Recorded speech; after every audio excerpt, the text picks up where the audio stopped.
10 negara dengan IQ terendah di dunia seperti Senegal, Gambia, Gabon, Utopia biasanya adalah negara miskin dan negara yang mabuk agama, termasuk negeri Konoha. Saya mengatakan seperti ini pasti banyak yang komen nanti. Tidak ada hubungan mabuk agama dengan IQ. Tidak ada hubungan antara kemiskinan dengan IQ. Kemiskinan adalah takdir dari Tuhan.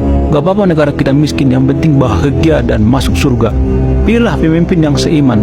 Pertanyaannya, pemimpin yang seiman tapi tidak jujur, korupsi dan tidak bisa kerja, gimana coba? Mungkin ada pendapat lain misalnya, gak apa-apa miskin, yang penting bahagia. Pertanyaannya, bagaimana mungkin kita bisa masuk surga kalau kita mabuk agama alias cuma menjalankan ritual agama kita tanpa melaksanakannya di dunia nyata? Melansir dari laman World Population Review, 10 negara IQ terendah di Asia Tenggara, Indonesia di urutan kedua terendah di Asia Tenggara. Sekali lagi, Indonesia di urutan kedua IQ terendah di Asia Tenggara. IQ Indonesia jauh di bawah Laos dan Thailand. IQ Indonesia rata-rata 78,49. Riset deh kalau nggak percaya. Pertanyaannya, kenapa Indonesia masuk IQ terendah di Asia Tenggara? Apa hubungan mabuk agama dengan IQ rendah? Apakah dengan IQ rendah mudah didoktrin agama? Kita akan bahas sebentar lagi.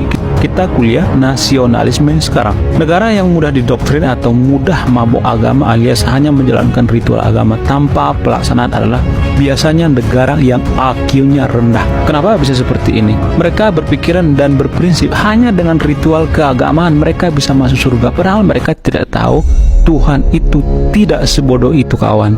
Saya tidak mengatakan bahwa ritual agama itu tidak benar ya, tapi hanya ritual tanpa pelaksanaan sama saja kita memperkosa agama itu sendiri. Menurut saya doa terbaik itu adalah berbuat baik, bukan kebanyakan ritual biar kelihatan agamis. Ketika mendengar mabuk agama, mungkin ada warga negeri Konoha yang mudah baper dan tersinggung, padahal di agama Kristen juga banyak yang mabuk agama. Mabuk agama itu adalah sesuatu yang tidak menggunakan akal sehat dalam beragama. Mereka bisa saja membunuh atas dasar agama.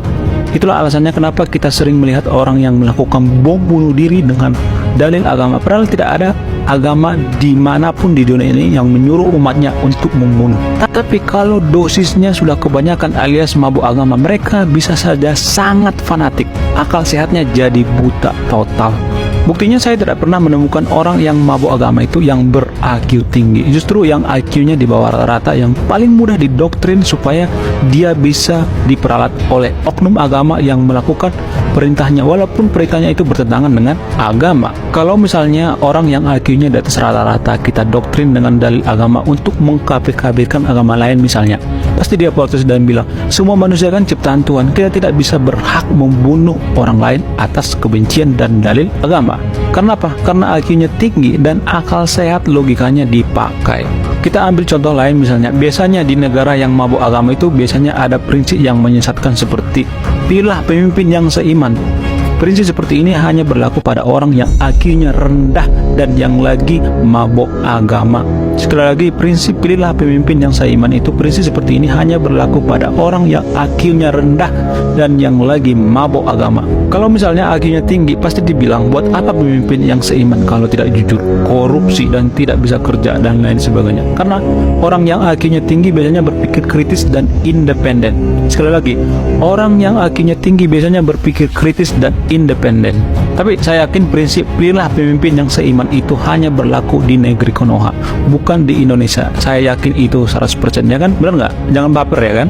Lalu bagaimana cara memberantas orang yang mabuk agama? Caranya adalah naikkan IQ, maka negara akan maju dan selamat dari mabuk agama. Kalau menurut kalian gimana?